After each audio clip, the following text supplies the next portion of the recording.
ফরিদ ভাইকে দিয়েই শুরু করি। ফরিদ ভাই, মূল আলোচনায় যাওয়ার আগে ছোট্ট একটা আলোচনা করে নিতে চাই। সেটা হচ্ছে হঠাৎ অমিত শাহের চিকেন নেক সফর করলেন তিনি এবং চিকেন নেক বিচ্ছিন্ন করা নিয়ে কঠোর হুমকি দিলেন। আমি ছোট্ট একটা ফুটেজ দেখাবো, তারপর আমার প্রশ্নটা আমরা একটু ফুটেজটা দেখি। क्यों भाई, कैसे काटोगे? ये कोई पिताजी का भूमि है क्या? ये भारत का भूमि है, कोई इसको हाथ नहीं लगा पाएगा। तो चिकन नेट को हम काट देंगे। क्यों भाई, कैसे काटोगे? ये कोई पिताजी का भूमि है क्या? ये भारत का भूमि है, कोई इसको हाथ नहीं लगा पाएगा।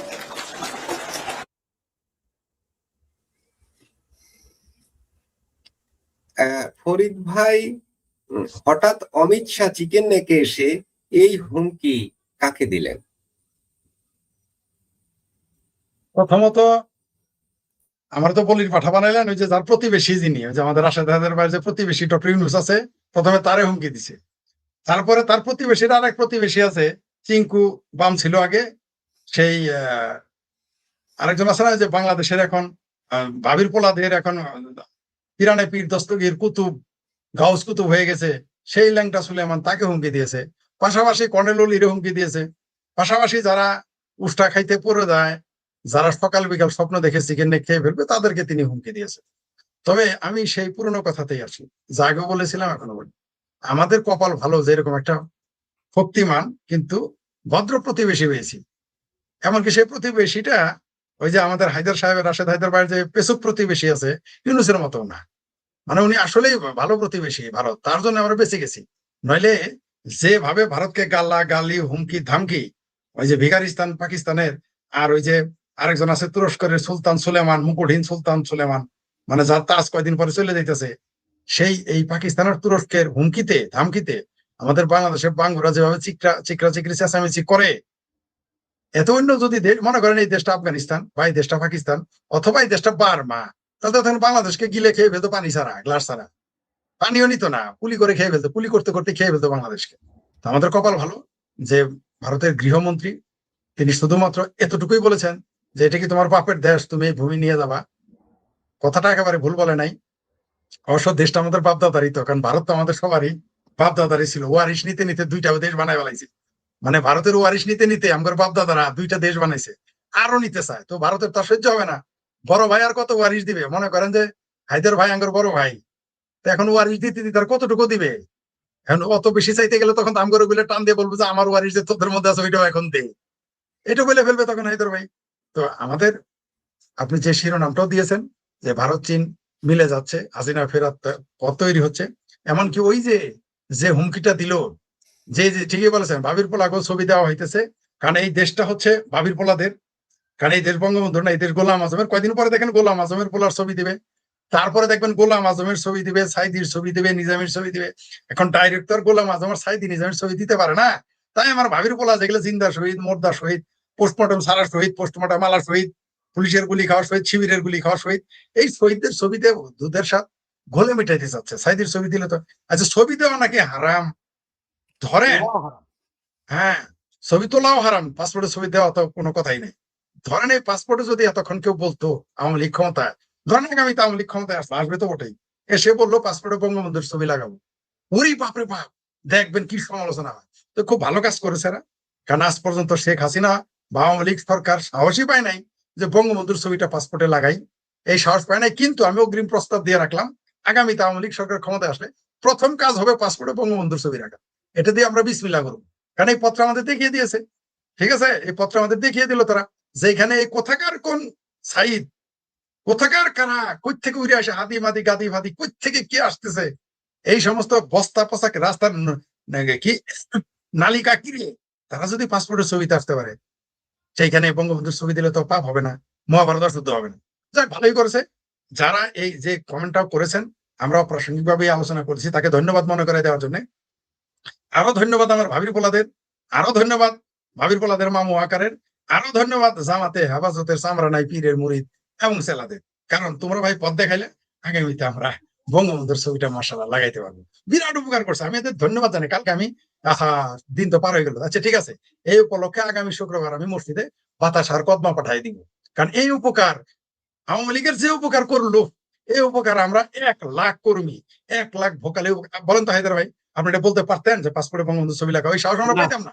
কিন্তু এখন আমরা ডিক্লেয়ার দিলাম, আমি শেখ ফরিদ আওয়ামী লীগ ক্ষমতার আসার আগে ডিক্লেয়ার দিলাম, বঙ্গবন্ধুর ছবির পাসপোর্টে লাগাইতে আওয়ামী লীগ সরকারকে আমরা দেবো, যে বঙ্গবন্ধুর ছবি পাসপোর্টে। তখন আওয়ামী লীগ বলবে, আওয়ামী লীগের মধ্যে দেখবেন তখন সাইদি লীগ উঠে দাঁড়াবে, আওয়ামী লীগের ভিতরে তখন দেখুন কমিউনিটি করে না না না স্টেক ফেরলে ছবি লাগানো যাবে না। তখন আমরা বলবো যে তোমাদের ওগুলো কি, তোমাদের তোমাদের এরা কারা ছিল, ওই যে মুগ্ধ ফুগ্ধ নাকি কি সাইদ ফাইদ, ওই এদের ছবি লাগানো গেলে বঙ্গবন্ধুর ছবি কেন দেওয়া যায় না? যাক, একটা ভালো উপকার করছে। আওয়ামী লীগের উচিত বাতাসা খাওয়ানো, আমি খাওয়াবো আওয়ামী লীগের পক্ষ থেকে। যেটা আপনি বলেছেন যে অমিত শাহজি যে হুমকি দিলেন, থ্রেট দিলেন, তিনি এই থ্রেট আসলে তাদেরকে দিয়েছেন যারা বাংলাদেশকে উস্কাচ্ছে, তুরস্ককে আর পাকিস্তানকে দিয়েছে। এতক্ষণ তো ঠাট্টা করলাম, আসলে এই থ্রেটটা তিনি ওই যে পেয়ারা বাঙ্গুদের পেয়ারা পাকিস্তান আর তুরস্ককে তিনি হুমকি দিয়েছেন। এই যে বাংলাদেশের যে গোয়েন্দা প্রধান 3 দিন যাবৎ তুরস্ক করে আছে, আবার আমাদের ওয়াকার মামুদের, আমার ভাবির পোলাদের মামু ওয়াকার তুরস্কে যায়, এদেরকে থ্রেট করলো, ইচ্ছা বুঝাই দিল, মানে ঝিকে মেরে বউকে শাসন করলো, বাবা সোজা হয়ে যাও নাহলে কপালে শনি আছে। তবে আমার মনে হয়, আমি খুব টেনশনে ছিলাম যুদ্ধ মধ্যে হয়ে যাবে, তো মনে হয় যুদ্ধ টুদ্ধ যাইতে হবে না। তার আগে আমার ভাবির পোলারা, যারা মুস্তাকা সরকার আছে, তাদের নিয়ে দৌড়াদৌড়ি করে সারতে পারবে না তারা। আর আপনি যেটা শিরোনাম দিয়েছেন, ভারত চীন মিলে যাচ্ছে, যাবেই তো। ভারত চীন কেন মিলবে না? কেন মিলে যাবে না? কারণ দিন শেষে তো মন্ডলেই তো মন্ডলিগিরি করবে। কারণ নতুন মন্ডল বাংলাদেশকে আর চায়নাকে, এই পাকিস্তানকে তুরস্ককে তো মেনে নিবে না। আর আর আর বড় জোর 1 মাস এই যে সৌদি আরবের সাথে ইরানের লেগে যাবে, আর পাকিস্তান তখন কাবাব মে হাড্ডি হয়ে যাবে, তারা তখন যুদ্ধ করতে হবে। পাকিস্তান তো কিছুদিনের মধ্যে সৌদি আরবে হামলা করে। আমি যদিও কেউ কেউ পরামর্শ দিয়েছে যে ফরিদ সাহেব, যে আপনি মাঝে মধ্যে বলেন, যে আগেই বলেছিলাম, এগুলো বললেন না, যে বলে সে, যে করে সে বলে না, মাঝে মাঝে নিজের ঢোল নিজেও পেটাইতে হয়, এই জন্য মাঝে মধ্যে বলি। আগেই বলেছিলাম আমি যে পাকিস্তান, ইরান এই আফগানিস্তানে হামলা করবে, করবেই, পাকিস্তান করেছে। তার আগেও বলেছিলাম ইরানে একদিন যদি কোনোদিন সর্বপ্রথম হামলা করে, সেটা হলো কোনো মুসলিম রাষ্ট্র, সেটা কারা করবে? সেটা করবে পাকিস্তান। কারণ পাকিস্তান ডলারের জন্য তার মায়ের কাছে মায়ের বিক্রি করে দিবে, আর ডলারের জন্য সে বুঝে আফগানিস্তান ইরান হামলা করবে না। আরে ডলার দিলে পাকিস্তান নিজের দেশে হামলা করবে। পাকিস্তান এরকম একটা উদ্ভট রাষ্ট্র, আর যদি কিছু ডলার দেয় বলেন তুই তো লাহোরে একটা মেরে দে মিসাইল, ও তাই মারবে। এরকম তারা বুদ্ধিমান লোক। তো এরা, শোনেন, কূটনীতিতে আপনি দিন শেষে আপনি দেখেন, মনে করেন আপনারা দুইজন মাতাব্বর, আমি হইলাম মনে করেন চেলা, আপনারা দুইজনে যতই ঝগড়া করেন, আমি যখন গিয়ে হায়দার ভাইয়ের ধমক দিব আপনার পক্ষে, তলে তলে কিন্তু আপনি সাবধান হবেন, আজকে হায়দার ভাইয়ের ধমক দিছে, কালকে তো আমি মাসুদ মন্ডলেরও ধমক দিবে। তাই আপনারা কিন্তু সব মন্ডল দিন শেষে, আর ভারত নয়া মন্ডল হতে যাচ্ছে। ঠিকই বলেছেন, জুলাই এক সময় গালি হবে না, জুলাই গালি হয়ে গেছে।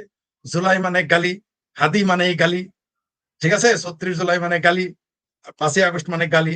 বাংলাদেশের মানুষ এটা এখন, বাংলাদেশ না, সারা পৃথিবীতে, এটা আমরা বলি না, তারাই বলে।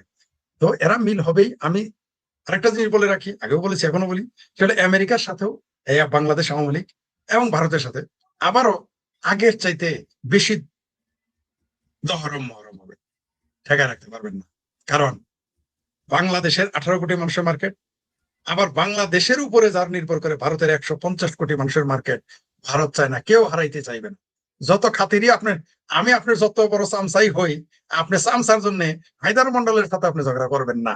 আপনি একেবারে চূড়ান্ত যুদ্ধ আপনি করবেন না। আবার হায়দার সাহেবের চামচার জন্য নিশ্চয়ই হায়দার সাহেব আপনার সাথে যুদ্ধ করবে না, এটাই পৃথিবীর নিয়ম।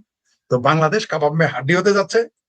এখন জননেত্রী শেখ হাসিনা ডিক্লেয়ার দিয়েছেন, ডিসেম্বর মাসে আসলে আমাদের কাবাব মে হাড্ডি হওয়া থেকে রক্ষা করবেন বলে আমি মনে করি। জি, ধন্যবাদ। জি, ফরিদ ভাই আপনাকেও ধন্যবাদ। আমি রাশেদ হায়দার ভাইয়ের কাছে একটু আসি, যদি সংক্ষেপে। অমিত শাহ তিনি এদিন চিকেন নেকে এসে যে হুমকিটা দিলেন, তার বডি ল্যাঙ্গুয়েজ এবং তার শব্দ চয়ন আমার কাছে বেশ কঠোর মনে হয়েছে। তো আমি ফরিদ ভাইয়ের কাছে জানতে চেয়েছিলাম আসলে তিনি কেন, কিভাবে, কাদের টার্গেট করে এই হুমকি দিয়েছেন। ফরিদ ভাইয়ের কাছে তার মত নিলাম। আপনার কি মনে হয় কাদেরকে এই হুমকি তিনি দিয়েছেন? ধন্যবাদ মাসুদ ভাই, ধন্যবাদ ফরিদ ভাই, এবং যারা দেখছেন সকলকে। আসলে এটা বলার কি আছে, ফরিদ ভাই নিজেই বলে দিচ্ছেন। আর তো ফরিদ ভাই বলেন যে ওই যে এই ডাক্তার ইউনূস বা আমাদের যে বাংলার এখন বাঙালি বঙ্গু মুসলমানের পীর বা আদি পিতা পিনাকি, এদেরকে বলার চেয়ে উনি আসলে এই কথাটা বলছে পাইক্যাদেরই সবচেয়ে বেশি। এই না পাকিস্তানের লোকগুলোরে। কারণ হচ্ছে যে এরাই বেশি ওই যে এদের উস্কাইছে না যে উত্তর দিক দক্ষিণ দিক পূর্ব দিক দিয়ে আক্রমণ করবো ওদের। অমিত শাহ তো ভদ্রলোক, উনি ভদ্র ভাষায় বলছেন অমিত শাহ। আমি হইলে হয়তো কথাটা বলতাম না, আমি এইভাবে বলতাম চিকেন নেক এমন জিনিস না যে তুমি ওই যে ছোট থাকতে 8-10 বছর থাকতে লুঙ্গি তুলা বইছো আর হাজম আইসা কাইটা লইয়া গেছে গা, ওই রকম না। এইরকম হয়তো আমি বলতাম, কিন্তু ওনারা তো হাই লেভেলের লোক, তো এই জন্য তো ভদ্র ভাষায় বলছেন যে তোমাদের বাবার ভূমি না। দেখেন একটা জিনিস চিন্তা করেন, এই যে অটোমান সাম্রাজ্য করার জন্য চেষ্টা করতেছে কে? এরদোগান, যে অটোমান সাম্রাজ্য ফিরাই আনবে, ওনার সেটা স্বপ্ন। আর যখন ইসরায়েলেরা বলে যে গ্রেটার ইসরায়েল বানাবো, তখন এটা হয়ে যায় পাপ। কিন্তু 300 বছর ধরে নিজেদের ভূমির জন্য ফাইট করতেছে কিন্তু ইসরায়েলিরা। 300 বছর, 1-2 বছর না, অটোমান সাম্রাজ্য তো সেই দিনের 300 বছরের ধরে ফাইট করতেছে নিজেদের ভূখণ্ড, ছিলই নিজেদের ভূখণ্ড পুরাটা। তো এখন ভারত যদি কাজে কয় গ্রেটার ভারত বানাবো, তখন যন্ত্রণা শুরু হয়। তো এইসব পাপীদেরই বুঝাইতেছে যে আমরা দেখো, ভারত বড় রাষ্ট্র, বৃহৎ রাষ্ট্র, যে আমরা আছি, তোমরা ছোট ভাই এর মতো আছো, থাকো, কোনো সমস্যা নেই। একসময় আপনি জাস্ট এতটুকু চিন্তা করেন, একসময় যখন বাংলাদেশকে যখন সহযোগিতা করছিল 71-এ, ওই সময় ভারত কিন্তু রাশিয়ার কাছে ছোট ভাইয়ের মতো ছিল।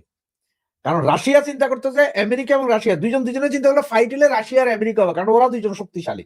ভারতের তখন এত সক্ষমতা ছিল না, সেজন্য ভারতকে ছোট ভাই হিসেবে রাশিয়া হেল্প করতো।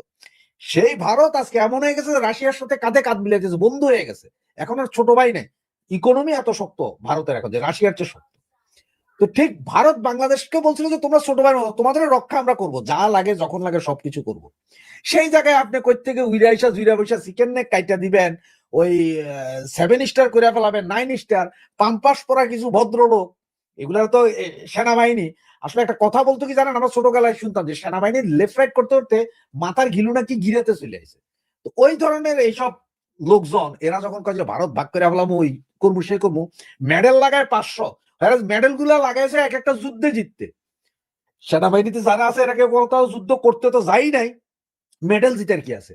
তো এইসব পাম্পাস করা সেনাবাহিনী যেমন বলে, তাদের জন্য এটা ঠিকই আছে যে জুতার বাড়ি দিছে, যে একটা জুতা দিয়ে বাড়ি দিছে। সর্বপ্রথম কোন ভারতীয় মিনিস্টার সরাসরি বলছে যে ये जगह तुम्हारा बाप का नहीं है, जो चाहा और ले लिया, भाग बंटवारा कर लिया।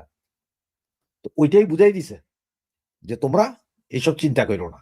এটা এদেরই বুঝাইছে, এই যে বঙ্গু মুসলমান যেগুলো আছে না, বঙ্গু এদেরই বুঝাইছে।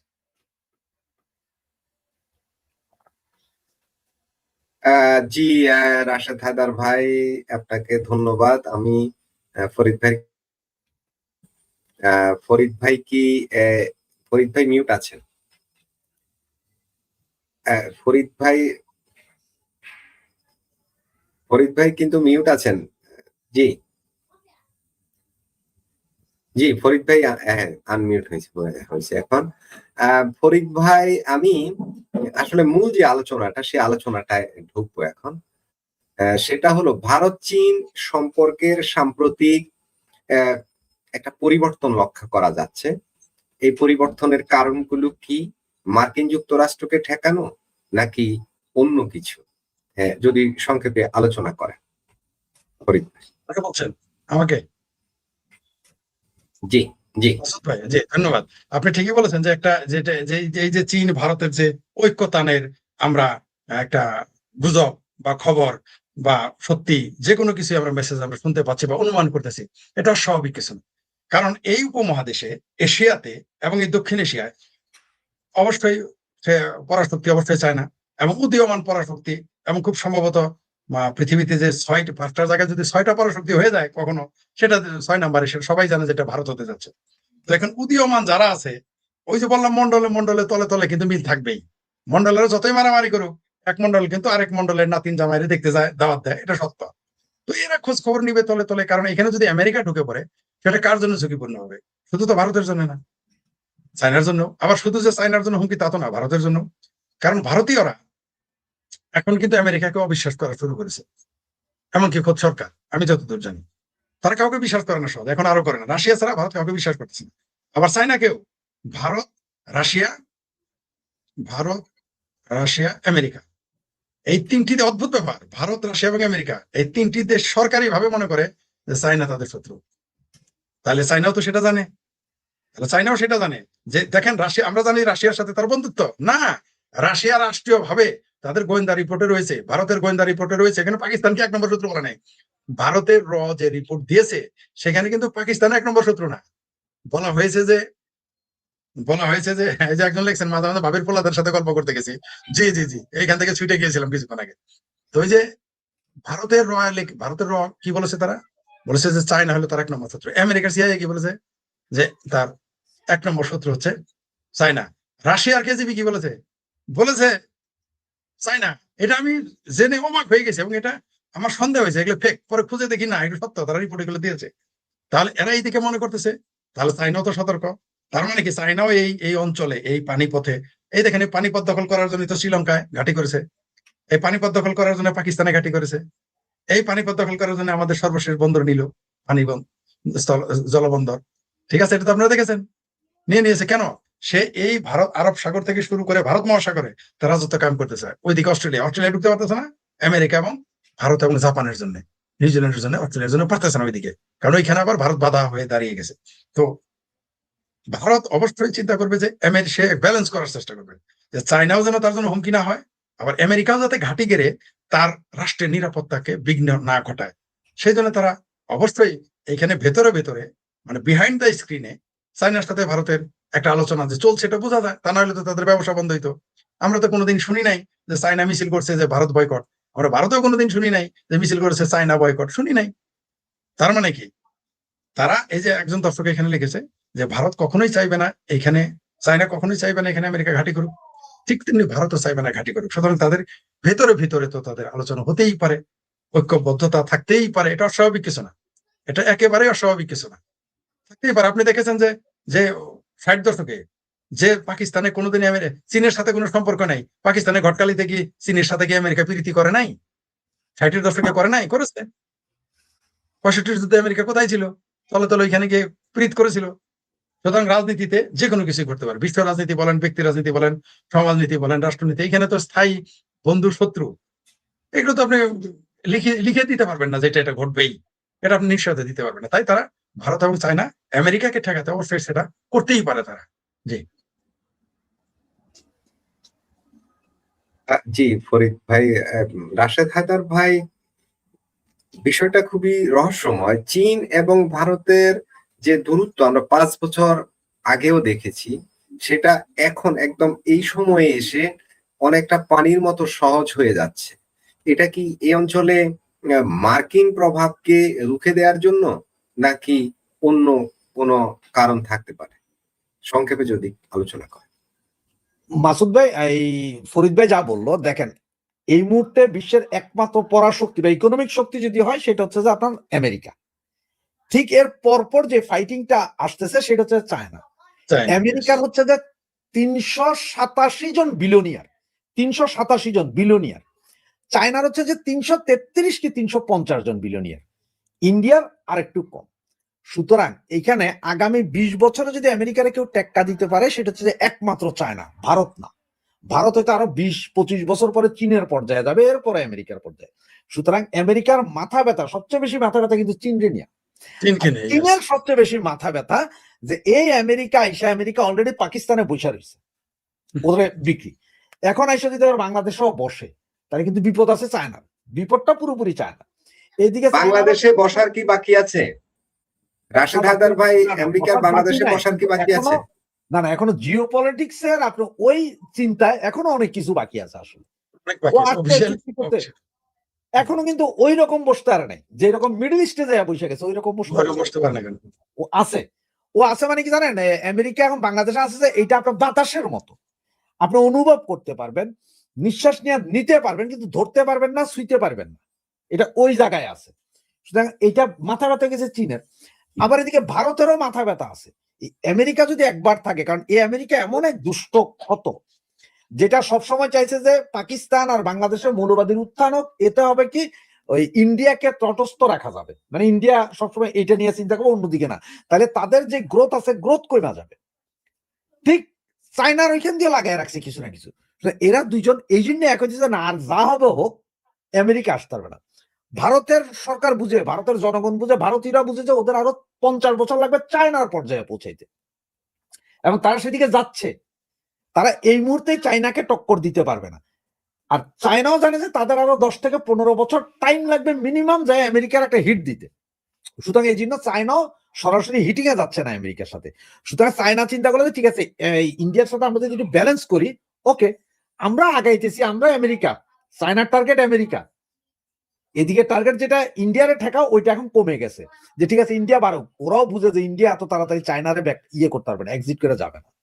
যার কারণে এদের দুজনের মধ্যে খুব কাছাকাছি বন্ধুত্ব হবে। এইখানে আর একটা মজার টুইস্ট আছে কিন্তু, ইরানের চাবাহার বন্দর হচ্ছে যে ইন্ডিয়ার হাতে। বেলুচ যদি স্বাধীন হয়ে যায়, চাবাহার বন্দর আর বেলুচের যেই সি পয়েন্ট আছে এটা খুব কাছাকাছি, একদম মানে 1-1.5 কিলোমিটারের ভিতরে এটা। এখন চায়নাদের রোডস এন্ড বেল্ট যে প্রকল্প সেটা বেলুচের ওখানে যায় শেষ হয়েছে। আবার এইটা ঢুকছে কোথায়, আপনার অকুপাই কাশ্মীরের ভিতরে দিয়া, যেটা ভারতের ভূমি, যেটা পাকিস্তান অকুপাই করেছে, ওইটার ভিতর দিয়ে এটা গেছে। চায়না এখন দেখতেছি কি ওইদিকে মনে হয় বেলুচ স্বাধীন হয়ে যেতে পারে যে কোনো মুহূর্তে। এইদিকে পিওকে তো লেগে গেছে গ্যাঞ্জাম। এখন আমি যদি ভারতের লগে গ্যাঞ্জাম না কমাই, তাহলে যদি পিওকে স্বাধীন হয়ে যায়, ওরা ভারতের মুখাপেক্ষী থাকবে। তখন তো ভারত কেবল এগুলো সব উড়াই দেয়, চীনের ঢুকতেই দিস না। ওইদিকে বেলুচ চলে গেলে ওইখানের পোর্টের যা ইনভেস্ট করছে সব হারাবে। সব কারণে তারা এখন হচ্ছে যে ভারতের গায়ে হাত বুলাইতেছে যে ঠিক আছে আপনারা চলেন, আমরা একটু দুইজনের মধ্যে ইয়ে করি, আমেরিকারে আসতে দিব। কিন্তু মূল টার্গেট আমেরিকার আসতে দিব না। আমেরিকা আসতেই নয়, আমেরিকা তো শয়তান, সে যে অঞ্চলে যাবে সেই অঞ্চলেই বিপদ। এক ইয়েতে ঢুইকা মিডল ইস্টের এক আপনার এই ইরাকে ঢুইকা, ইরাক গেল, লিবিয়া গেল, সিরিয়া গেল, বাকি সবগুলোতে লাগাইছে না কেন? এই জন্যই চায়না আর ভারত এখন খুব কাছাকাছি আসতেছে। আপনি যত বেশি পেস্কি করবেন তত বেশি কাছে আসবে। আর সবচেয়ে বড় বিষয় হচ্ছে ব্রিক্স। ব্রিক্স মুদ্রা চালু করাটা এখন ইয়ের জন্য, কার জন্য? চায়নার জন্য ফরজ হয়ে গেছে। হেল লাগে তেল, হেল লাগে অমুক, হেল লাগে তমুক, হে আবার পাঠায় সব। ব্রিক্স মুদ্রা চালু হইলে সবচেয়ে বেশি লাভবান হবে চায়না। আর সেটা যাতে চালু হয় এবং এটা যাতে খুব দ্রুত হয়, এই জন্য সে এখন মানে দাঁতে দাঁত কামড়াইয়া, প্রয়োজনে জিব্বা কামড়াইয়া রক্তাক্ত করে হইলেও সম্পর্ক রাখবে। এটা হচ্ছে মূল কাহিনী। ধন্যবাদ মাসুদ ভাই। জি, রাশেদ হায়দার ভাই। ফরিদ ভাই কি আছেন? ফরিদ ভাই কি কাছাকাছি আছেন? ফরিদ ভাই সম্ভবত একটু, জি জি ফরিদ ভাই, জি আমরা আলোচনা আজকে বেশি দীর্ঘায়িত তো করবো না। ভারত চীন সম্পর্কের যে সাম্প্রতিক যে পরিবর্তন লক্ষ্য করা যাচ্ছে এ নিয়ে আলোচনা তো আমাদের হয়ে গেল, সুন্দর আলোচনা হলো, মোটামুটি বোঝা গেল আসলে কি হচ্ছে। এখন যে কথাটা উঠে আসছে সেটা হলো চীন ভারত খুব কাছাকাছি চলে আসলে আমেরিকাকে এখানে ঠেকালে, আর আমেরিকা যেহেতু বর্তমানে বাংলাদেশটাকে কবজা করে নেওয়ার একটা পরিকল্পনা নিয়েই এখানে তারা কাজ করে যাচ্ছে ডিপ স্টেট। এখানে শেখ হাসিনার রাজনৈতিক ভবিষ্যতের উপর ভারত চীন সম্পর্কের কোনো বাস্তব প্রভাব পড়তে পারে বলে মনে করেন কিনা, এই প্রশ্নটা একটু ব্যতিক্রম। এখানে আমি বাংলাদেশের রাজনৈতিক পট যে পরিবর্তন হয়ে গেছে সেই পরিবর্তনের একটা ব্যালেন্স এখানে চলে আসতে পারে কিনা ফরিদ ভাই? উনি বলতে চাচ্ছেন শেখ হাসিনা আসলে চীন এবং ভারতের রাজনৈতিক ব্যবস্থার যে বিষয়টা, ব্যবস্থা, আপনি ব্যবস্থার কথা বলতেছেন, যে বিষয়টা কোথায় দাঁড়াবে এটা বলতে চাচ্ছেন? না, চীন বাংলাদেশে শেখ হাসিনার রাজনৈতিক ভবিষ্যৎ কি হবে, এটা যদি ভারত চীন তারা একসাথ হয়ে যায় এবং মার্কিন যুক্তরাষ্ট্রকে এখানে তারা কাউন্টার করে, সেক্ষেত্রে শেখ হাসিনা রাজনৈতিক ভবিষ্যৎ বাংলাদেশে কোন দিকে যেতে পারে? জি, কি নাই হয়ে যাবে, নাকি তিনি যে ডিসেম্বরে ডিক্লেয়ার করেছেন বাংলাদেশে ঢুকবেন সেটা সফল? জি জি, বুঝতে পারছি। এখন ভারত কখনোই শেখ হাসিনাকে বাদ দিয়ে কারোর সাথে চুক্তিতে যাবে না, এটা আপনি নিশ্চিত থাকেন। ভারত কখনোই এই ভুলটা করবে না, কারণ তারা শুধুমাত্র 18 মাস শেখ হাসিনা নাই, তাতে বাংলাদেশে যেভাবে জঙ্গিবাদের উত্থান ঘটেছে, যেভাবে ভারতের স্বার্থের বিরুদ্ধে কাজ করতেছে, তারা ভালো করেই জানে যে এখন যদি আওয়ামী লীগকে 21 বছর বাইরে রাখে ওটা তো বহুত দূরের কথা। এখন যদি আরো যদি 2+1 মানে 3 বছর বাইরে রাখে, তাহলে ভারতের জন্য বাংলাদেশ একটা অগ্নিকুণ্ডে পরিণত হবে। এই ঝুঁকি ভারত নিবে না। ভারত যার সাথেই চুক্তি করুক, ভারত যার সাথে তার স্বার্থ নিয়ে কথা বলুক, সেটা চায়না হতে পারে, আমেরিকা হতে পারে, রাশিয়া হতে পারে, সেটা আলাদা কথা। মানে আমেরিকার ডিলটা এখানে শেখ হাসিনা থাকবেই। অর্থাৎ আপনি মাসুদ ভাই যার সাথে আলোচনা করেন, ফরিদের বিষয়টা আপনার থাকবে যে না, ফরিদকে নিয়ে আলোচনা চলবে না, সে আমার স্বার্থ রক্ষা করবে বা আমি তার স্বার্থ রক্ষা করবো, স্পষ্ট বলে দিবে। কারণ হলো আপনি দেখেন, এই দেশে যদি পাকিস্তান ঢুকে পড়তে পারে, এই দেশে যদি আমেরিকা ঢুকে পড়তে পারে, এই দেশে যদি তুরস্ক একেবারে নগ্ন ভাবে ঢুকে গেছে বাংলাদেশে, এখন তো আর কেউ বলতে পারবে না ভারত আসলো কেন। কারণ আমরা দেখেছি যে আমেরিকা আসার পরে জামাতের আমির বলছে আমেরিকা তার পরীক্ষিত বন্ধু। তো এখন যদি আওয়ামী লীগ বলে ভারত আমাদের পরীক্ষিত বন্ধু, দোষটা কোথায়? আর তো আপনি সেই চাপা দিয়ে আপনি রক্ষা করতে পারবেন না। ঠিক যেমন এখন বঙ্গবন্ধুর ছবি যদি পাসপোর্টে আমরা আন্দোলন করি, আমি শেখ ফরিদে আন্দোলন করবো যে সবার আগে কাজ আওয়ামী লীগের প্রথম কাজ পাসপোর্টে বঙ্গবন্ধুর ছবি দেওয়া, তখন আপনি না করবেন কেমনে? ঠিক তেমনি আপনি ওইখানেও না করতে পারবেন না। কারণ আপনি আমেরিকাকে পরীক্ষিত বন্ধু বলেছেন, পাকিস্তানকে পরীক্ষিত বন্ধু বলেছেন, তুরস্ককে পরীক্ষিত বন্ধু বলেছেন, তাহলে ভারত আমার পরীক্ষিত বন্ধু আমি যদি বলি আপনার লাগবে কিভাবে? আপনার লাগলোই, আপনার তো লাগবেই। যেহেতু আপনার কাছে তুরস্ক পরীক্ষিত বন্ধু, পাকিস্তান পরীক্ষিত বন্ধু, আপনার কাছে ভারত শত্রু মনে হবে। তাতে আমাদের যায় আসে না। আমরা এখন প্রকাশ্যে বলতে পারবো ভারত আমাদের প্রকাশ্য বন্ধু। অনেকেই বলে না, আওয়ামী লীগের অনেকে লোক আবার শরম পায় যে ভারত আমাদের পরীক্ষিত বন্ধু, এটা বলতে শরম পায় আওয়ামী লীগের কিছু কিছু নেতা, যদিও তারা ভারতকে ভারতেরই টিম মনে করে, বাংলাদেশের মৌলবীরা, এমনকি মুসলমান মনে করে না। আমার এক ভাবির পোলা তো বলছে যে আওয়ামী লীগ এখনো মুসলমান হইতে পারে নাই, বলে নাই শেখ হাসিনার নাম নেই, বলেছে ফাত্রা একটা ভাবির পোলা আছে না আমার, কি যার নাম, সার্ভিস মলম নাকি আলম নাকি ফালম নাকি কি, সেই কথা বলেছে। কত বড় বদমাইশ, মানে ধর্মকে তারা নিয়ে আসে কিনা। আমরা বলবো যে পাকিস্তানিরা ভালো মুসলমান না, তুর্কিরা ভালো মুসলমান না, আমরাই ভালো মুসলমান, আমরা ওইগুলো বলা শুরু করবো এখন, কোনো সমস্যা নাই। কারণ তারা যদি ফতোয়া দিতে পারে শেখ হাসিনা ভালো মুসলমান না, শেখ পরিবার ভালো মুসলমান না, আওয়ামী লীগ ভালো মুসলমান না, তাহলে আমরা বলে দিতে পারি পাকিস্তানরা খারাপ মুসলমান, তুরস্ক খারাপ মুসলমান, আমরা বলবো। আমাদের বলতে আমাদের শিখিয়ে গেছে, আমাদের জাতীয় ভাবির পোলারা তো শিখিয়ে দিচ্ছে, আমাদের জাতীয় ভাইয়া আই হ্যাভ এ প্ল্যান বলে আমাদের শিখিয়ে দিচ্ছে। তারপরে কিভাবে দিনের ভোট আওয়ামী লীগ নাকি রাইতে করছে, বিরাট অভিযোগ। এখন আওয়ামী লীগকে শিখিয়ে দিচ্ছে দিনের ভোট দিনেই নিবা, কিন্তু 2 দিন আগে নিবা, এটা শিখিয়ে দিচ্ছে এবার আমাদের। 12 তারিখে ভোট, তারা তো 11 তারিখেই নেওয়া শুরু করে দিয়েছে দিনের বেলা। তার জন্য এই সরকারের উপর কোনো অভিযোগ নাই যে দিনের ভোট রাইতে নিয়েছে। কত সুন্দর দেখেন, 11 তারিখ বিকেলে ভোট নেওয়া শেষ, আপনি তখন বলতে পারবেন না যে ভোট রাইতে নিয়েছে। আমরা শিখে ফেলেছি, এখনো কোনো সমস্যা নেই, আর কোনো সমস্যা নেই। এই 5ই আগস্ট হওয়া খুব জরুরি ছিল, মানে বই পড়ে আর শিখতে হবে না। এই ভাবির পোলাদের আমার বোধহয় নেটওয়ার্ক একটু সমস্যা হচ্ছে মনে হয়। আপনি কি আমাকে শুনতে পাচ্ছেন? না ঠিক আছে, শুনতে পাচ্ছি ফরিদ ভাই। জি, যেটা বলতেছিলাম, কারণ আমার ছবিটা কেমন যেন দেখা যাচ্ছে, তো সেই জন্য বলতেছি শোনা যাচ্ছে কিনা। তো যেটা বলতেছিলাম যে এরা, আপনি যেটা বললেন শেখ হাসিনাকে মাইনাস করে ভারত কখনোই এই ঝুঁকি নিবেন। আমি আপনাকে লিখে দিতে পারি, যদি ভারত শেখ হাসিনাকে বাদ দিয়ে কোনো সিদ্ধান্ত নেয়, আগামী 10 বছর পরে ভারতের জন্য এই বাংলাদেশ, এখন তো মোটামুটি ছাইচাপ আগুন আছে, তখন পুরো আগ্নেয়গিরি হয়ে যাবে। সেটা আর আপনি, সেটা ভারত মানে নিজেকে আর সেই আগুন থেকে রক্ষা করতে পারবে না, কোনো ফায়ার সার্ভিসে আগুন নিবাইতে পারে না। এর জন্য তাকে বাংলাদেশ আওয়ামী লীগকে আলাদা রেখে সে কোনো রাষ্ট্রের সাথে চিন্তা ভাবনা করতে পারে না, করবেও না বলে আমার ধারণা। জি ফরিদ ভাই, আমাদের প্রাইম মিনিস্টার যাচ্ছেন সৌদি আরব, যেখানে চীন সফরের পরে আমরা শুনেছিলাম তিনি ভারত সফর করবেন। হঠাৎ এখন ভারত সফর কি বাতিল হয়ে গেল, নাকি এখানে প্রোটোকল জনিত অন্য কোনো সমস্যা মনে করেন আপনি? কি হতে পারে? তবে ফরিদ ভাই, আপনি এই প্রশ্নের জবাব দেওয়ার আগে আমার একটা অনুরোধ। ফরিদ ভাই কি শুনতে পাচ্ছেন? বলেন বলেন ভাই, আমার 1.5 বছর বয়সে আমার 1.5 বছর বয়সে সুন্নতে খাতনা হয়েছিল, ওই সময়কার একটা ছবি তুলে রাখছিল। আপনি যদি এই যে বঙ্গবন্ধুর ছবি টবি না বলে পাসপোর্টে আমার সেই ছবিটার জন্য একটু প্রস্তাব করতেন আর কি, তাহলে সবচেয়ে খুশি হইতাম।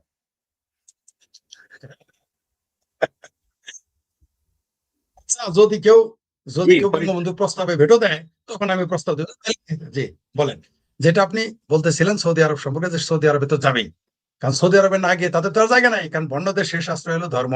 এটা ডক্টর হুমায়ুন আজাদ বহু আগেই বলে গেছেন, এবং ধর্ম দিয়ে মানুষকে বোকা বানানো যায়, এটা আমরা আগেও জানি, এখনো দেখেছি। তারেক রহমান ভারতে যাবেন না কয়েকটা কারণে।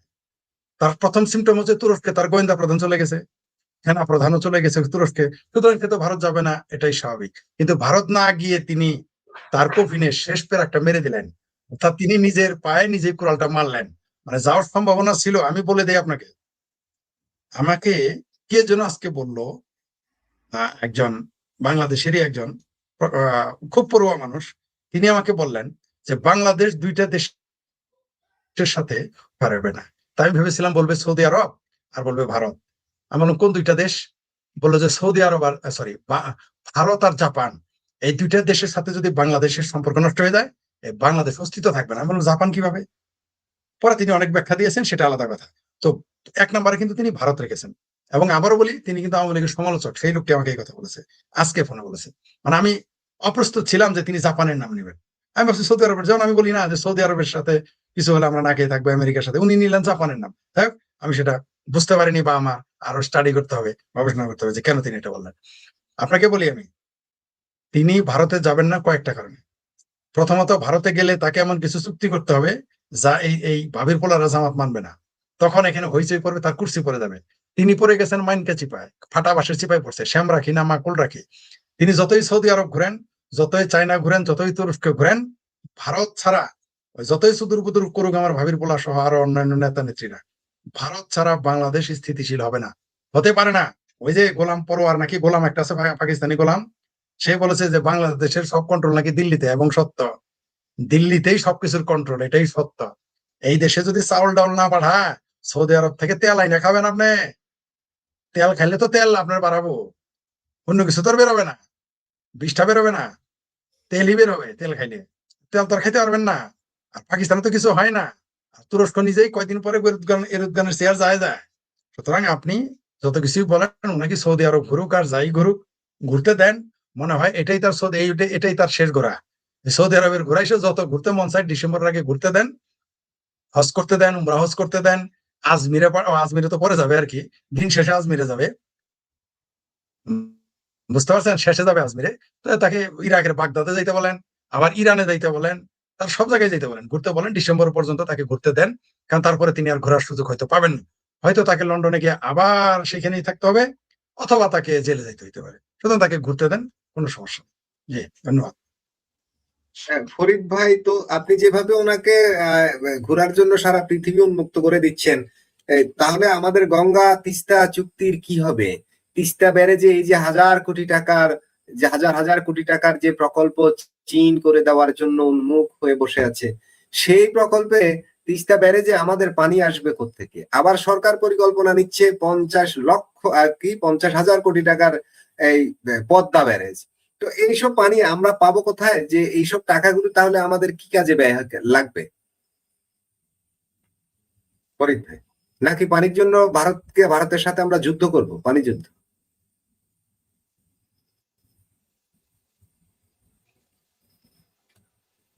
ফরিদ ভাই, কি আমাকে শুনতে পাচ্ছেন? আপনি যদি মনে মনে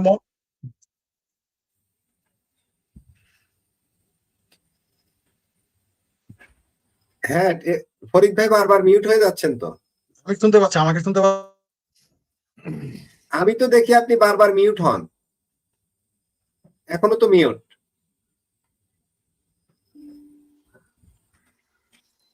সম্ভবত ফরিদ ভাই ফরিদ ভাই ইন্টারনেটের আনমিউট করেন। নেটওয়ার্কের সমস্যা হচ্ছে ওনার, কারণ উনি তো স্টিল হয়ে যাচ্ছে ওনার ছবি। ডিভাইসেও সমস্যা থাকতে পারে, যেটা আমি দেখছি উনি এখন মিউট আছে।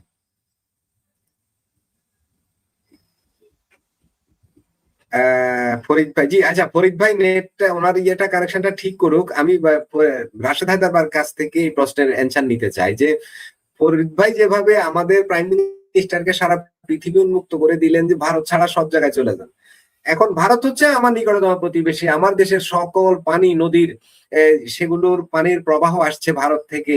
তাহলে ওই দেশের সাথে আমার সুসম্পর্ক না থাকলে, শত্রুতাপূর্ণ সম্পর্ক না থাকলে, আমার এই তিস্তা গঙ্গা চুক্তি তাদের সাথে না হলে আমার পানি আসবে কোত্থেকে?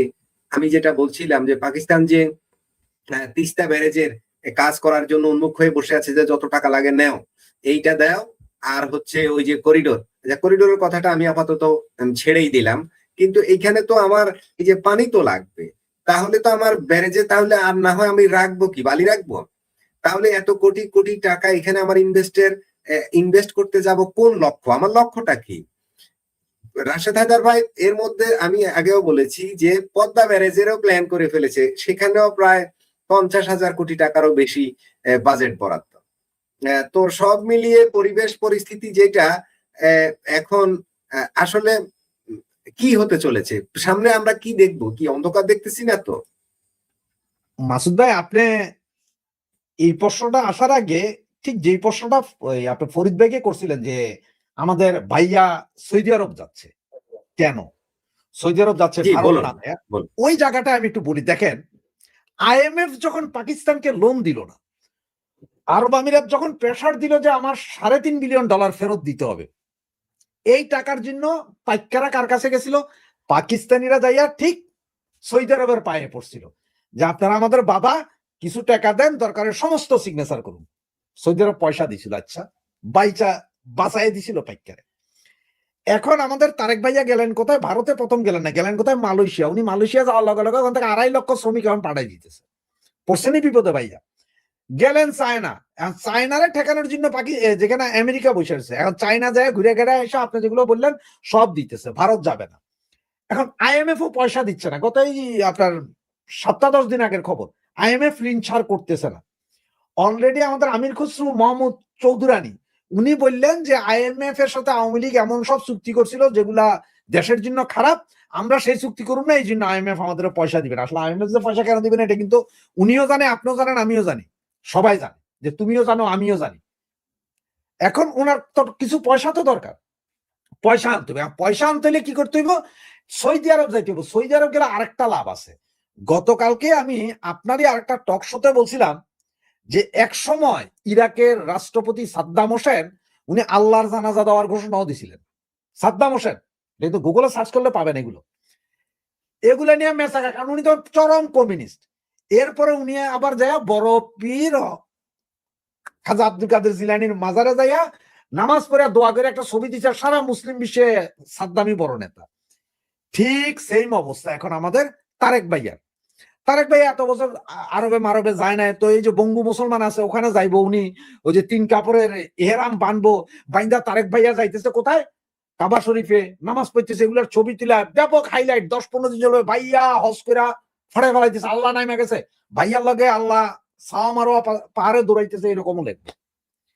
মূল কাহিনীটা এখন আসে যে কি কি হবে। এখন দেখেন, গতকালকে চাইনিজ অ্যাম্বাসেডর কি বলেছেন? যে করিডোরের কাজ এবং রোডস এন্ড হাইওয়ের কাজ অলরেডি শুরু। আজ পর্যন্ত বাংলাদেশের কেউ কি বলেছেন, কোন মিনিস্টার কি বলেছেন না এটা এখনো চুক্তি হয়নি, আমরা করি নাই? চাইনিজ অ্যাম্বাসেডর কিন্তু এমনি এমনি কয় নাই। তার মানে তাদের দিকের কাজ শুরু হয়ে গেছে। চুক্তি তলে হোক আর উপরে হোক, প্রেসার দিয়ে হোক আর যাও হোক, চুক্তি একটা হবেই, হয়ে গেছে। আমেরিকা চুপচাপ শুনতেছে। মিয়ানমার পর্যন্ত তো হয়ে যাবে হয়তো, বাংলাদেশে আসার পর কি হয় কে জানে। আমেরিকা এখন শুনতেছে, আমেরিকা চুপ বৈশা রয়েছে। আমেরিকার খেলাটা দেখেন, তিস্তা ব্যারেজ, পদ্মা ব্যারেজ অমুক তমুক করবে বলছে, এরা পয়সা দিবে কইছে, কিন্তু এখন পর্যন্ত 1 পয়সা ছাড় করে নাই, ওইটার ব্যাপারে কোনো চুক্তি হয়নি। তার মানে যে চায়নাও চাইতেছে যে তুমি আমার এই করিডোর দাও কিনা, এই রাস্তা দাও কিনা, তুমি যদি দাও আমি বাকিগুলা করব। সিন্ধু নদীর অববাহিকায় বাদ দিয়া ভারত গোটা পানি বন্ধ করে দিছে, এতটা পারমাণবিক বোমা মারার কথা কেউ কিছু করতে পারতেছে না। পাইকারা শুকাই যেতেছে, তাদের সব কিছুই করতে, আন্তর্জাতিক আদালতে যে ওই যায় সেই যায়, কিচ্ছু করতে পারতেছে না। এরপরে কি হবে, কি করবেন? এখন আপনি এখানে বাদ বানালেন, অমুক বানালেন, এই যে চুক্তিগুলো হবে না। তিস্তা, গঙ্গা, পদ্মা, মেঘনা, যমুনা কোনো চুক্তি হবে না, পানি দিমুই না তোরে বেটা, কি করবি? একটা সময় রাশিয়ার একটা অংশ আছে, রাশিয়ার একটা অঞ্চল, এটা বর্তমানে স্বাধীন হয়েছে, কি জানি নাম দেশটা, ওইখানে একটা হ্রদ নদী ছিল বিশাল, পৃথিবীর সবচেয়ে বেশি পানি সেটা ছিল। রাশিয়া করছে কি, সেইখান থেকে সেই নদীতে যাতে পানি না ঢুকতে পারে, বাকি নদীগুলোরে কাইটা রাশিয়ার ভিতরে ঢুকে ফেলাইছে, তুলা চাষ করছে। ওই জায়গা ডেজার্ট হয়ে গেছে, নদী তো আছে, পানি যায় না, এদিকে কি করবি? এখন ভারতের উপর থেকে বা চায়না থেকে ভারতীয় পানি বাংলাদেশে এখন নদী হয়েছে এইরকম। এখন ভারত করলে কি ঠিক আছে ভাই, আমি আপনার এখানে বান দিব না, কিচ্ছু করুন না, এইখানে একটা নালা কাটটা পানিটা ওই দিকে লয়ে যাও, আপনি কি করবেন? করার আছে আপনার? আবার যখন ভারতের পানির দরকার হয় তখন দিব সাইরা। গজল ডোবায় তো ওই কাজটাই করতেছে।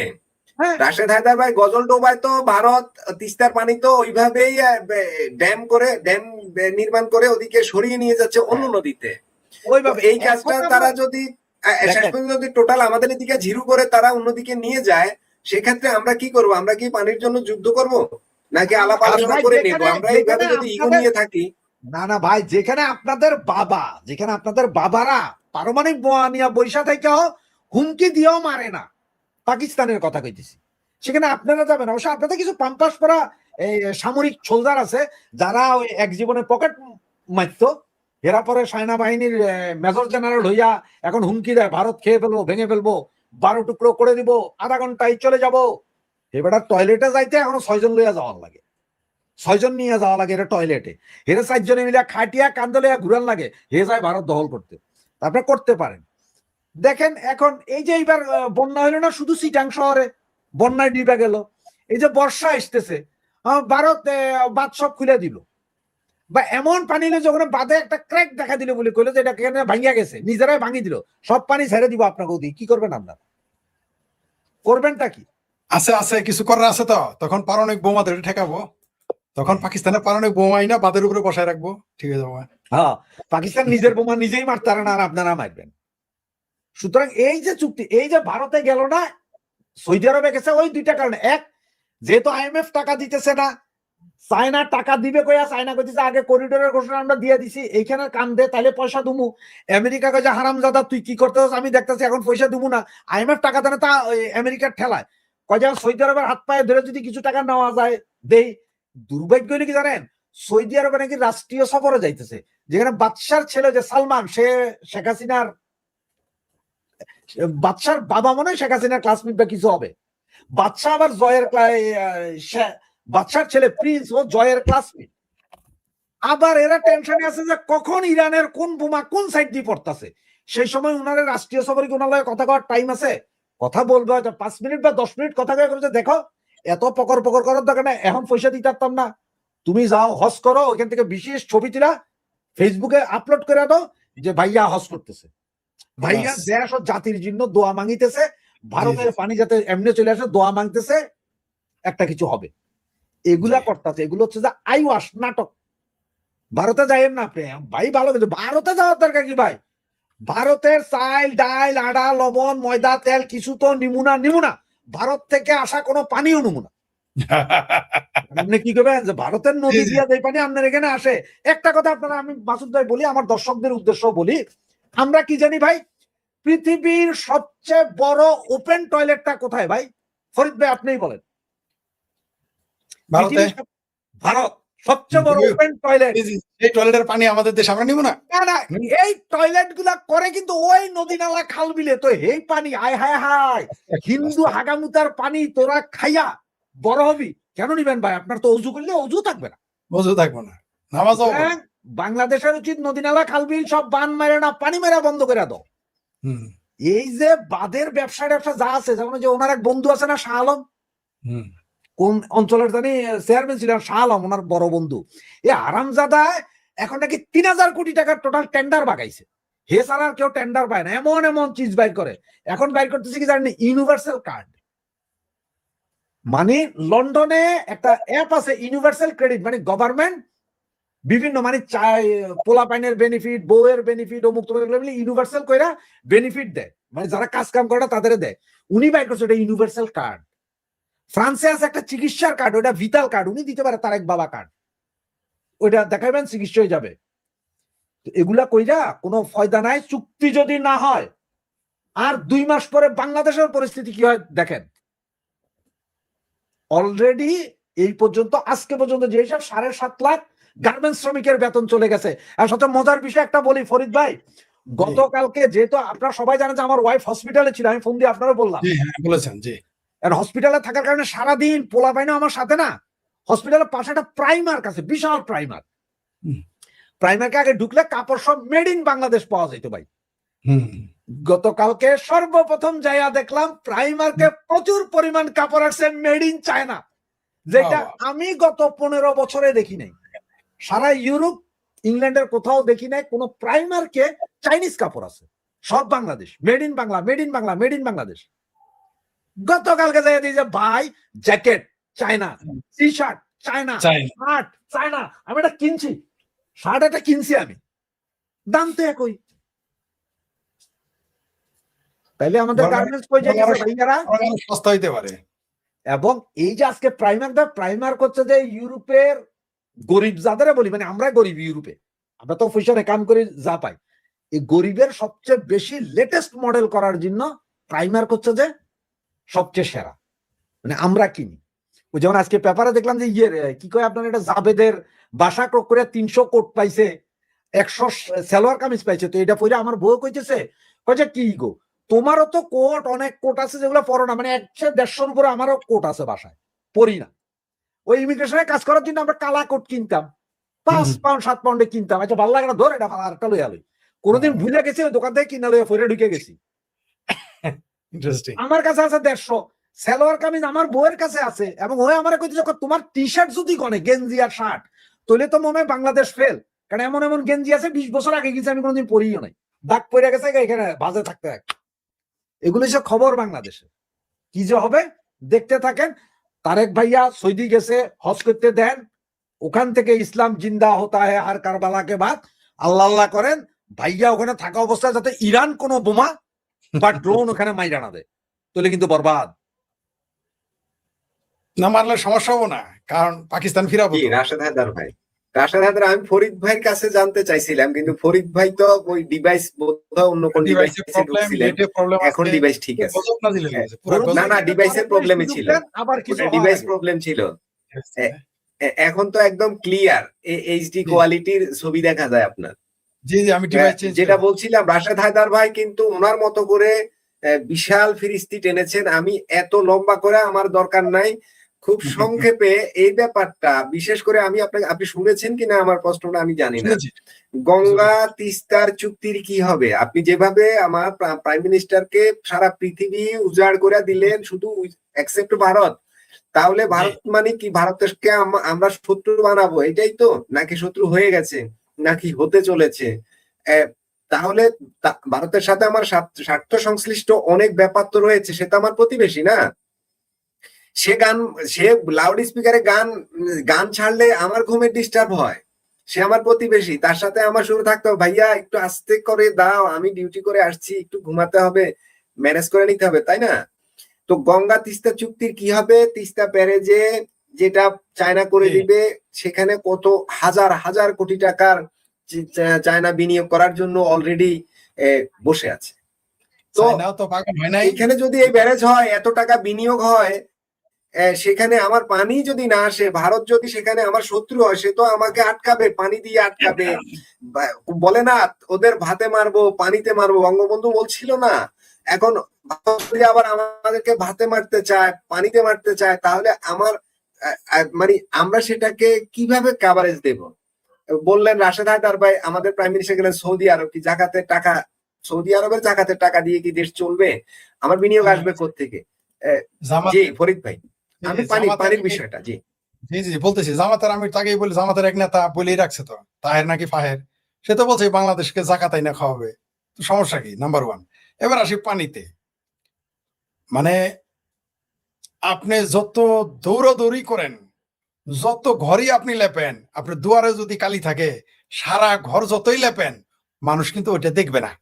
তো আপনি এই যে চাইনা যাইতেছেন, সৌদি আরব যাইতেছেন, দোয়া করি কয়দিন পরে আমেরিকাও যাবেন, আরো দোয়া করি রাশিয়াতেও যান, আরো দোয়া করি আপনি ফ্রান্স, ইউরোপ, এই যে হায়দ্রাবাদ প্রতিবেশীর সাথে দেখা করি, ইউনিসের সাথে দেখা করে আসুক। লন্ডন গেছিল দরকার, লন্ডন আবার যাক, কোনো সমস্যা নেই। লন্ডন অবশ্য যাবে না, কারণ জানে লন্ডন গেলে যদি আবার ফিরে না আসে, ওই ভয় না যাবে না। তো অন্যান্য সারা দুনিয়া যতই আপনি ঘুরেন, আমাদের জামাল ভুইয়া ভাষায় খাঁটি একটা গল্প আছে যে পড়শির সাথে না ফষ্টি খাটে না। আপনি দেখেন না যে বাংলাদেশে এইটুকু একটা রাষ্ট্র, একটা ডিমের সমান, একটা মুরগির ডিমের সমান। ভারতের একটা মুরগি, বাংলাদেশ হলো ডিমের সমান, মুরগির ডিম। সে ডিমেই এত জ্বালাইতেছে ভারত কিছু বলতে পারতেছে? এইখানকার হাঁপানি রুগী, এইখানকার যক্ষার রুগী, রিক্সাওয়ালা, লিল্লাঘর মৌলবী, হাড়ুভাঙ্গা মেজর, সব মিলে ভারত কিছু বলতে পারতেছে? কেন পারতেছে না জানেন? পড়শির সাথে ফষ্টি কাটে না। এটা যদি অন্য কোনো দেশ হতো তাহলে কি করতো? সোজা করে ফেলাইতো। পড়শির সাথে ফষ্টি যদি বড় প্রতিবেশী যদি ছোট প্রতিবেশীর ফষ্টির সাথে না পারে, তাহলে ছোট প্রতিবেশী বড় প্রতিবেশীর সাথে পারবে। আপনি যে আমার উত্তরটা আপনিই দিয়ে দিয়েছেন আপনার শেষের দিকে, প্রশ্ন শেষের দিকে। আপনি এত ব্যারেজ বানাবেন, হ্যান্ড করেন গাতেন, আরে ভাই আপনার তো আসল জিনিসই নাই, আপনার তো কাঁচামালই নাই, আপনার তো পানি নাই, আপনি বাতরা দিবেন, ওই বাতরাই তো আপনার লস। অর্থাৎ আপনি গোডাউন বানায় রাখলেন, আপনার গোডাউনে মাল যাবে না, লাভ কি ভাই? আপনি রাস্তা বানাইলেন, গাড়ি নাই, অথবা গাড়ি বানাইলেন, রাস্তা নাই, লাভ কি? কোনো ফায়দা আছে? আমার পদ্মা ব্যারেজের একদিকে পদ্মা ব্যারেজ পাস হয়ে গেছে, 35,000 কোটি, টোটাল বাজেট হবে 50,000 কোটি প্লাস। যাই হোক, 50,000 কোটি আবার 70,000, বাংলাদেশে তো কোনো বাজেট এখানে থাকবে না। যদি আল্লাহর গজবে এই সরকার আরো 1 বছর টিকে, তাহলে ওই 50,000 জায়গায় 60, 70, 80,000, 1 লাখ কোটি টাকা হবে, কোনো সমস্যা নাই। কিন্তু সমস্যা তো ওইটা দেখতেছি না আমি। মানে আসল ঘরের ফসল নাই ঢেকির ঘরে চান্দুয়া। আপনার নিজের ঘরে খাটের খবর নাই, নিজের ঘরের সিলিং এর খবর নাই, নিজের ঘরের ওয়ালের প্লাস্টারের খবর নাই, আপনি ঢেকির ঘরে চান্দুয়া টানাইতে গেলে হবে? এই দেশের মানুষের চাকরি নাই, এই দেশের মানুষের ব্যবসা নাই, এই দেশের মানুষের অর্থনৈতিক অবস্থা একেবারে যার পর নাই খারাপ। তাহলে আপনি সেইখানে কি আপনি ব্যারেজ বানাইলেন না কি বানাইলেন? ব্যারেজ ধুয়ে দিয়ে পানি খাবেন আপনি? আপনি এক নেককে দেন আর টেক নেককে দেন, কি কাজ মানুষের? এই দেশে আপনি এই যে কেবল একটা লাইভ উদাহরণ শুনেন, যেখানে তারা কোনোদিন বাংলাদেশি কাপড় ছাড়া দেখেন, সেখানে এখন চাইনিজ কাপড়। আপনি রপ্তানি নাই, আপনি কি করে খাবেন? এই দেশটার যদি রপ্তানি না হয়, আপনি আমদানি করবেন, টাকা পাবেন কোথায়? সৌদি আরব ধরে নিলাম, এইবার হাতে পায়ে ধরা পর কিছু নিয়ে আসলো, কয়দিন চলবেন? চলতে পারবেন এইভাবে? একটা টাকা এই দেশে বিনিয়োগ নাই, বিদেশি বিনিয়োগ তো নাই, এই ব্যাপারে তো আলাপই নাই। এই দেশে দেশীয় বিনিয়োগ নাই। আপনি আমাকে বলেন কোন বিএনপির নেতা, কোন আওয়ামী লীগের নেতা, কোন আওয়ামী লীগ সমর্থিত বিএনপি সমর্থিত ব্যক্তি এই বাংলাদেশে বিনিয়োগ করেছে, দেশি বিনিয়োগ আপনি বলেন তো।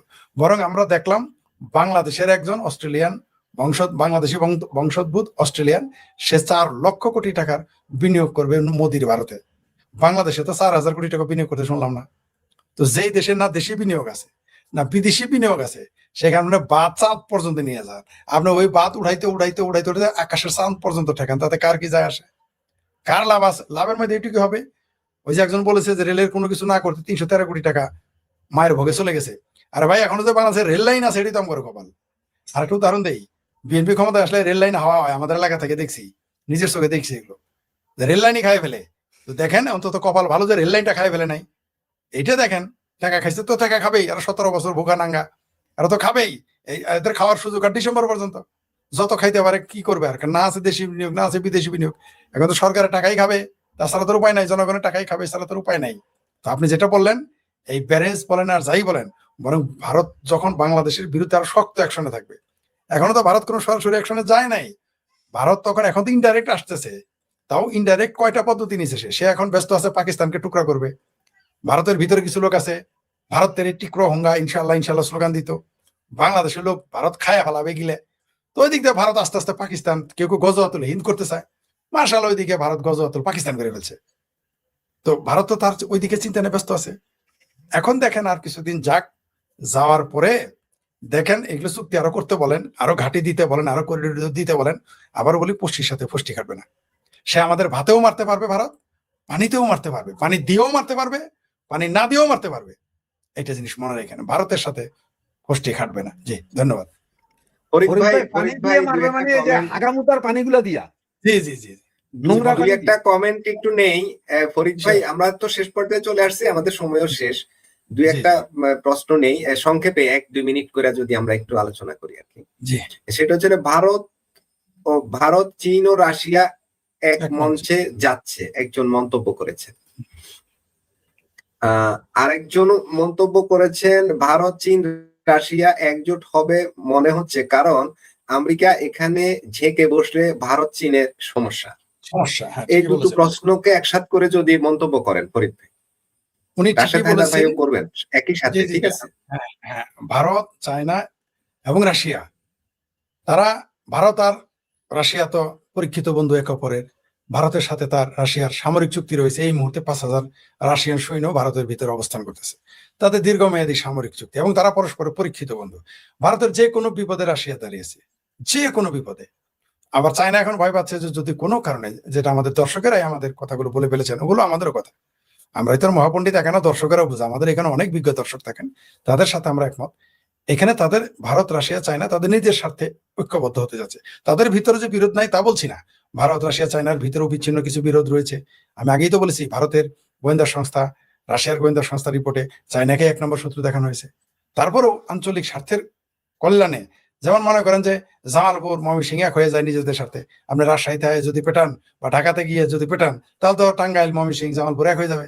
বিষয়টা এরকম, জামালপুরের সাথে টাঙ্গাইলের বিরোধ আছে, টাঙ্গাইলের সাথে জামালপুর বিরোধ আছে, আবার টাঙ্গাইল আর জামালপুরের সাথে ময়মনসিংহেরও বিরোধ আছে। কিন্তু যখন আপনি আমাদের ময়মনসিংহ বলে পিটাবেন, তখন তো আমরা সবাই হয়ে যাবো, আমরা তখন ঢাকা দখল করবো, আমরা সব ফালালা, ডিনার, জামালপুর, টাঙ্গাইল, নেত্রকোনা থেকে আমরা কমলাপুর স্টেশন দখল করবো। এমনি গোবরগাঁয়ের লোকের তো অভ্যাসই আছে, তারা মাঝে মাঝে এসে কমলাপুর স্টেশন দখল করে ফেলে। তা আমরা তো তখন আমরা আসবো, আমাদের যখন আমরা গুতাবেন, আমাদের মধ্যে বিরোধ আছে, কিন্তু জাতীয় স্বার্থে ঐক্যবদ্ধ হয়ে যাবে। তো তারাও এরকম মানে আঞ্চলিক স্বার্থে এক হয়ে যাবে। ওরকম ভারত, চায়না, রাশিয়া ঐক্যবদ্ধ হবে আমেরিকা ঠেকানোর, এটা স্বাভাবিক। আর এটা ঐক্যবদ্ধ হয়ে গেলে এই দেশের, এই উপমহাদেশে অনেক সমস্যার সমাধান হয়ে যাবে। এটা কিন্তু সত্য আবার।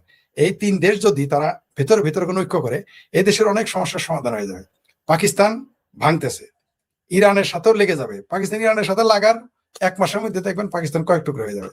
তো এই গেমগুলো নিয়ে তারা ব্যস্ত আছে। এইখানে চায়না আর বাংলাদেশ সম্পর্ক বলি, বরং শেখ হাসিনা আসলে এখানে ভারতেরও প্রজেক্ট চলে, এখানে চায়নারও প্রজেক্ট চলে, রাশিয়ারও প্রজেক্ট চলে।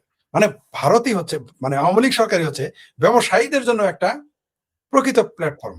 মানে আপনি খেয়াল করেন, বিএনপি কে যারা ক্ষমতায় আছে, ব্যবসা হচ্ছে না, লোকাল ব্যবসা হচ্ছে না, আন্তর্জাতিক ব্যবসা কিছু হচ্ছে না। তো তাহলে ব্যবসায়ী যদি না চলে, সরকার দিয়ে আপনি পানি খাবেন।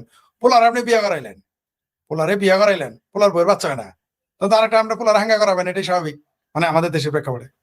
বা মেয়ারে বিয়ে দিলেন, দেখলেন যে জামাই বন্ধা, মানে জানতে পারলেন কোনোভাবে, যত ভালো পাপি থাকে আস্তে করে একদিন মেয়ে সরাই নিয়ে চলে যাবে, যত ভালো জামাই হোক, দেখতে যত সুন্দর থাকুক, এটাই স্বাভাবিক। তো আপনি যে উদ্দেশ্যে এটা করেছেন, যে উদ্দেশ্যে এই দেশে এত কিছু ঘটানো হয়েছে, ব্যবসায়ী যদি না হয়, তো এই সরকার আপনি দিয়ে পানি খাবেন।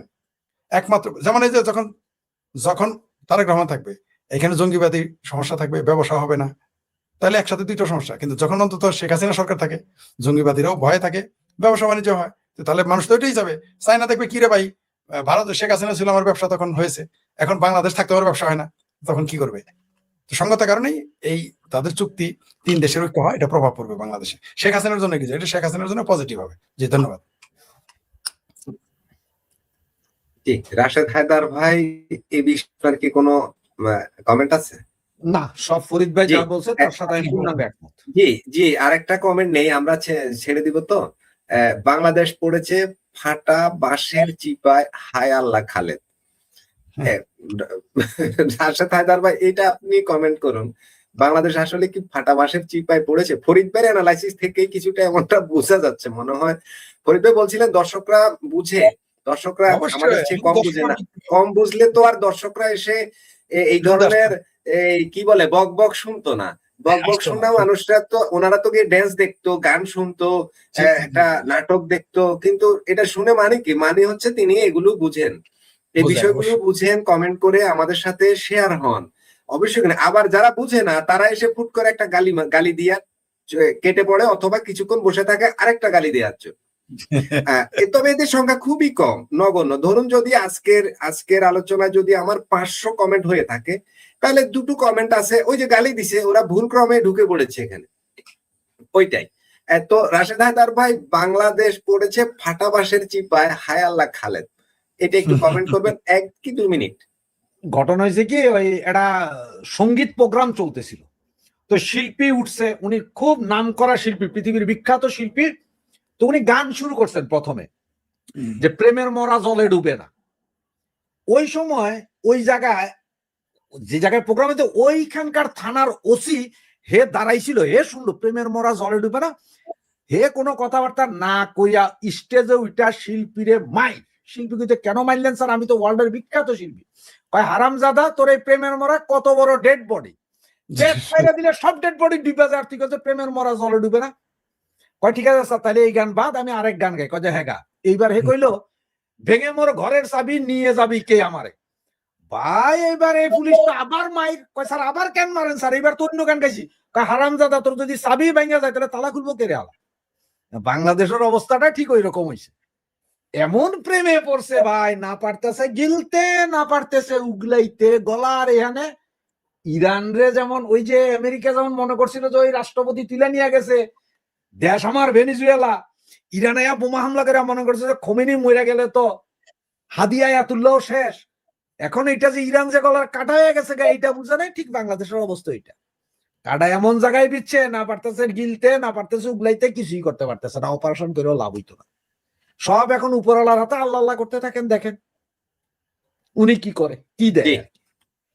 জি, আরেকটা কমেন্ট দেখি। কমেন্ট করলেন, নমস্কার শেখ ফরিদ সাহেব, চিকেন নেক এলাকায় ভারতের কেন্দ্রীয় মন্ত্রী অমিত শাহ এলাকায় পরিদর্শন করেছে এবং মুখ্যমন্ত্রী ছিলেন পশ্চিমবঙ্গ, এই বিষয়ে কিছু বলেন। এই বিষয়ে আসলে শুরুতে বলা হয়েছিল, এই বিষয়ে আমরা একদম শুরুই করেছিলাম এই বিষয় দিয়ে। দর্শক, আপনি হয়তো ওই সময় ছিলেন না, আপনি পরে ঢুকেছেন, আশা করি লাইভে। জি, তারপরে 30 সেকেন্ড। জি জি জি জি, দর্শক যেহেতু বলেছে, সুপ্রিয় দর্শক, আমরা শুরুতে এটা নিয়ে কথা বলেছি। এই ভারতের যিনি গৃহমন্ত্রী, তিনি আসলে পশ্চিমবঙ্গে এসে বা চিকেন নেকের এরিয়ায় গিয়ে সেখানে তিনি যে থ্রেটটা করেছেন এই ভূমি তো কারো বাপের না, অর্থাৎ সোজা কথাই বলছে তোর বাপের সম্পত্তি এখানে আসবি, বিষয়টা এরকম জামালের ভাষায় বলছে তোর বাপের সম্পত্তি পাইছো আর আমি এইরকম বক্তব্য আর কি, যে আমার বাপের জমি তুই কথা বল, এরকম কথা বলছে। তিনি আসলে থ্রেট করেছেন যারা বাংলাদেশের এই মুহূর্তে মুসলেকা সরকারকে যারা পৃষ্ঠপোষকতা দেয় তাদেরকে তিনি সরাসরি থ্রেট করেছেন, কারণ বাংলাদেশকে থ্রেট করার তার কিছুই নাই। কারণ তিনি ভারত যখন বাংলাদেশকে থ্রেট করবে, থ্রেটই করবে না, সে সরাসরি তখন তার মতো করে কাজ করে যাবে। কিন্তু ভারত তো বোকা না, সে পথের কুসু পশ্চা দেশে ডলবে না, ওই ঝুঁকি সে নিবে না, ভারত তার মতো কাজ করে যাবে। এই যে দেখেন না, এইখানে বাংলাদেশে আসছিল কত মচমচায় বাংলাদেশকে গিলে খাবে, কিন্তু পাকিস্তান গিলে খাইতে গিয়ে দেখলো পাকিস্তান ভেঙে যাচ্ছে। তো এইটাই হলো ভারতের খেলা। ভারতের রাজনীতি বড় ওই যে হাডুডু খেলার মতো, যে আপনি একদিকে দেখাবেন আরেকদিকে গিয়ে ধরবেন, ম্যাজিশিয়ানের মতো, একটা দেখাবে আরেকটা শোনাবে, একটা চাবেন আরেকটা বানাই দিবে, কিন্তু আপনি যা চাবেন তা কিন্তু দিবে না। সে বহু কিছু বানাবে কিন্তু আপনি যা মনে মনে চান তা কিন্তু না, সে তার মতো করে দেয়। ম্যাজিশিয়ান এত কিছু বানাবে ওটা কিন্তু তার আগে থেকে রেকর্ড করা থাকে, মানে তার কাছে আছে কি কি বানাবে, আপনি চাইলে তো আর দিবে না। তো এরা এই খেলাটা এখানে খেলতেছে। অমিত শাহ এখানে সরাসরি, ভারতের গৃহমন্ত্রী সরাসরি বাংলাদেশের মৌলবাদী শক্তি এবং বাংলাদেশের উগ্রবাদী শক্তি এবং বাংলাদেশ সরকারকে যারা পৃষ্ঠপোষকতা করতেছে তাদের সরাসরি তিনি হুমকি দিয়েছেন, এবং সেই হুমকিটা যাদের কানে পৌঁছা তাদের কানে পানি চলে গেছে। জি। আর শেষ ইয়েটা রাশেদ হায়দার ভাইকে একটা কমেন্ট করেছেন একজন, বলছেন রাশেদ ভাই মানুষের কাছে চাল ডাল কেনার মতো টাকা নেই, ব্যবসা বাণিজ্যের অবস্থা খারাপ, কি করব? মানে দেশের অর্থনীতির একটা প্রতিচ্ছবি ফুটে ওঠে এই কমেন্টে। রাশেদ হায়দার ভাই 2 মিনিট। জি ভাইয়া, চাউল ডাল কেনার টাকা নাই বা ব্যবসা বাণিজ্য নেই, এটা আপনারা যা বলেছেন এটা সত্য 1000%। কারণ অনেক রিক্সা ড্রাইভার, অনেক ট্যাক্সি ড্রাইভার বলতেছে যে আগে আমরা যেখানে 1000 টাকা কামাইতাম সেইখানে আমরা 500 টাকা খরচ বরচ দিয়ে 500 টাকা ঘরে নিতে পারতাম, সেইখানে এখন আমরা 500 টাকায় কামাইতে পারতেছি না। তা আমরা খরচ দিব কোথা থেকে, চালাবো কোথায়? আমি মনে হয় এর আগেও একদিন বলছিলাম যে আমার বাসায় আমার বাবাকে এবং আমরা গেলে টেলে আমাদের পরিবারের রান্না বান্না যে মহিলাটি করতেন ওনার সাথে এখনো মাঝে মধ্যে আমরা ফোনে কথা বলি, জিজ্ঞেস করেন উনি আমরা কেমন আছি সবাই। উনার এখনো কাজ নাই, আজকে 2 বছর, মানে 2 বছর আগে সর্বশেষ আমার বাসা থেকে বের হয়ে আসার পর থেকে ওনাদেরও এখন কাজ দেয়।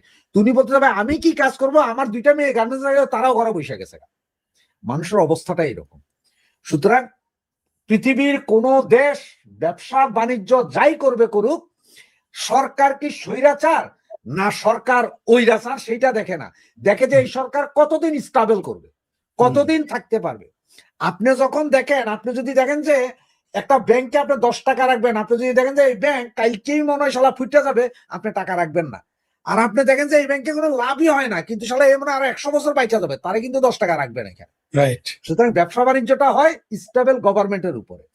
যেই ইনভেস্ট করবে সে চিন্তা করে আমার এই লাভ সহ সুদ তুলে আনতে পারবো কিনা। কেউ চায় না যে আমি $2 বিলিয়ন ডাইলা দিলাম আর কালকে আরেক সরকার আইলো আর একদম ওই যে এখন চায়না যেমন বাইজা গেছে পাইকাদের লগে, ওইদিকে নাই বেলুস এদিকে নাই পিওকে, সব শেষ হয়ে গেছে। হায় হায়, ওই যে একটা আমরা বিহারি থেকে একটা কথা বলতো, বিহারি মানে যারা শিয়া তাদের বলতাম যে আকে ফাঁসে জান আছে হাই হোসেন হাই হোসেন। মানে কাহিনী কি জানো, ওই যে আইসা পয়সা ডাইলা যদি ফাইসা জায়গা তখন তো আর হাই হোসেন করে কোনো লাভ নাই। ওরা যেমন যে হোসেনের মারতে যাইয়া ওখানে কইছে যে আকে ফাঁসে জান আছে কে হাই হোসেন, ওই রকমই অবস্থা। এই জন্যই অবস্থা। তবে যদি এই যে মুসলেকা সরকার বলেন আর আপনার ভাবির সরকার বলেন, এই সরকার আরো বেশি দিন থাকলে আল্লাহর রহমতে আর যা হবে হোক, আমরা 50-50 পৌঁছাই যাব। এক সময় 50-50 বলতে ইরান ছিল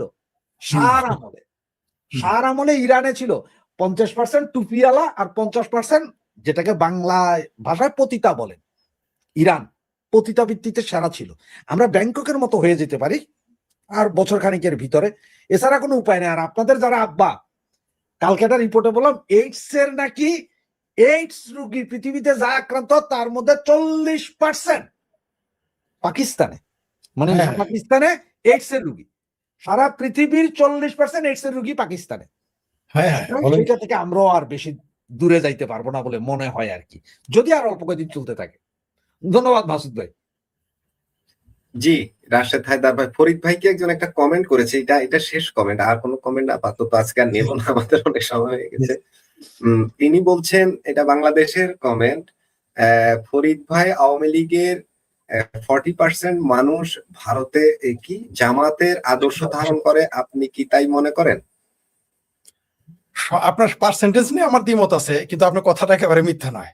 পার্সেন্টেজটা হয়তো আমার হিসেবে 20, বা 25 হতে পারে বা 15 হতে পারে, কিন্তু আপনি যেটা বলেছেন একেবারে মিথ্যা কথা না। এই দেশের অনেক আওয়ামী লীগের লোক আছে যারা আওয়ামী লীগের 4 মূলনীতির সাথে একমত নয়। এটা অপ্রিয় হলেও সত্য কথা, আমরা সেটা দেখেছি। আমরা দেখেছি চার মূলনীতি জানেই না, জি জি জানেই না। চার মূলনীতি জানেই না, এরকম আছে অন্তত 80% আওয়ামী লীগই চার মূলনীতি জানেই না। আমি উনি তো 40% বলছে, আমার কাছে 80%ই মনে হয়। জি ফরিদ না, ভাই। ওটা জানে না তার পার্সেন্ট 80%, কিন্তু আসলেই জানে, এটা সত্য। আমি অনেককে জিজ্ঞেস, এমনকি শিক্ষিতদের জিজ্ঞাসা করেছি, তারা স্যার মূলনীতি জানে না। আমি নিজেই অনেকের জিজ্ঞেস, এটা দুর্ভাগ্য আমাদের। সেই জন্যই বাংলাদেশের রাজনীতিতে প্রগতিশীলতা, যেটা ছাত্রলীগের স্লোগান শিক্ষা শান্তি প্রগতি, সেইখানে প্রগতি আর শান্তি চলে গেছে এই কারণেই, কারণ তারা এই শিক্ষাটা ভুলে গেছে। তবে আশা করি পরিবর্তন হবে, কারণ তারা তো এই 2024-এর 5ই আগস্টে দেখেছে তাদের কারা এই দেশ থেকে তাদের উচ্ছেদ করেছে, তারা তো দেখেছে। আশা করি তারা সতর্ক হবে, না হলে তারা আবার সে আগের মতোই হবে। তো আপনার সাথে প্রিয় দর্শক, আপনার মূল যে দাবি সেটার সাথে একমত, পার্সেন্টেজ নিয়ে কিছু ব্যতিক্রম আছে। জি ধন্যবাদ। জি রাশেদ হায়দার ভাই, ফরিদ ভাই, আপনারা যুক্ত হয়ে সময় দিয়েছেন, আপনাদের প্রতি অনেক অনেক কৃতজ্ঞ।